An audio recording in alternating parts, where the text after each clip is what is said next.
Hi everyone, in front of me I've got Nubia Flip, and let me share with you how to change video resolution on this device.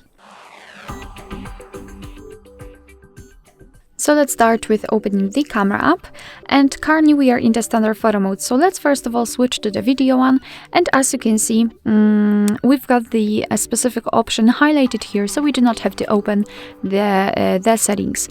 What is more, if you're not sure whether you're on the video mode or not, just take a look at the shutter button. If it is red, it means that for sure you're on the video mode. So now all we have to do is tap on this option in the on the second position from the right.